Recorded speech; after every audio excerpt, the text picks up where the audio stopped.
Ever had an idea that just won't leave you alone? That's not a fact, not something you can prove, just a feeling. A pattern that keeps showing up in your awareness like a signpost that you're meant to notice? For me, it's this question. It's a thread that's been pulled for centuries, and every time I try to look away, something circles me right back to it. It's not about history, it's about a whisper from the past, asking us to look at things differently. This is from the Gospel of Philip, found buried in a jar in Egypt in 1945. It was one of the many texts declared heretical and scrubbed from the official history until now. So let's not talk about it, let it speak for itself. This is a line from those scripts that changes everything. And the companion of the Savior is Mary Magdalene. But Christ loved her more than all the disciples and used to kiss her often on her mouth. So let's sit with that. Companion. The word implies a partner, an equal.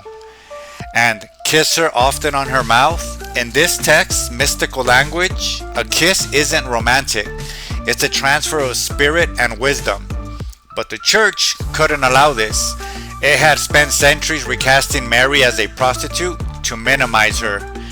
This text elevates her to the highest status, the primary disciple, the beloved. It suggests a humanity that orthodoxy could not accept. But it goes further, connecting her to the divine itself.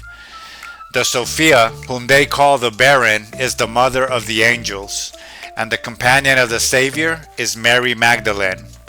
This isn't just about a relationship, it's about a cosmic principle, a sacred union, and the text frames this union as the engine of creation itself.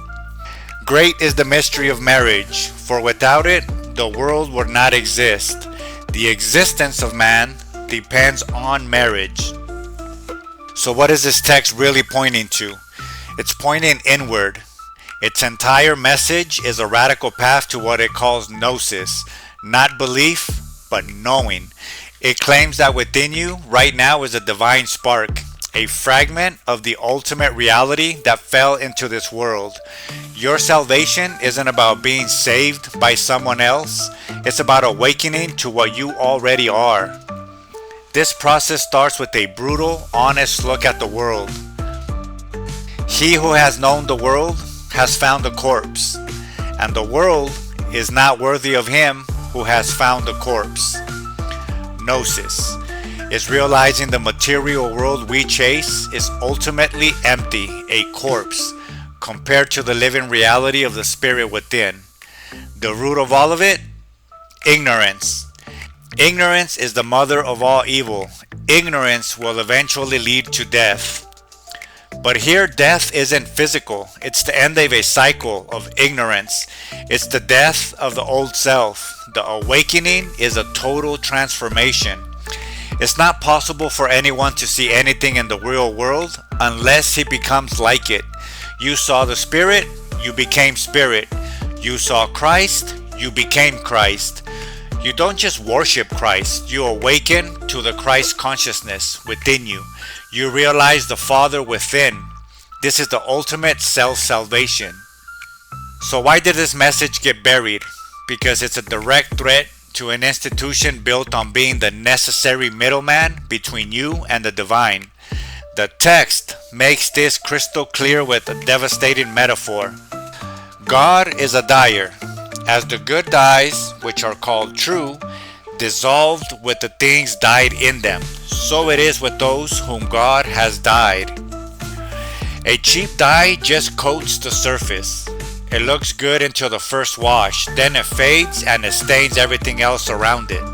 A true dye transforms the garment from the inside out. It becomes one with it. So let's ask the real question. What are most of our rituals? Come to church, cross yourself, kneel, stand, put money in the basket, eat the flesh, drink the blood, put more money in the basket, go in circles and circles. What does that actually do? Does it dissolve into your being and transform you from the inside out, sparking true freedom? Does it organize our community to better our circumstances? Or is it just a surface level coding? A performance that keeps us compliant, cycling through the motions, ultimately enslaving us to the very system that controls the ritual. The Gospel of Philip connects to a Platonism, to Buddhism, overcoming illusion, to the Toltec wisdom of seeing beyond the veil. It's a mirror. It asks us to look inward. So I'll end with the question it leaves us with.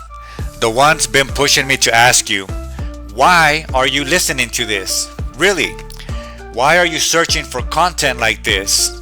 Why is your algorithm filling up with these forbidden questions? Pay attention to that feeling. That's not an accident. That's the spark. That's the call to look within and remember what you are.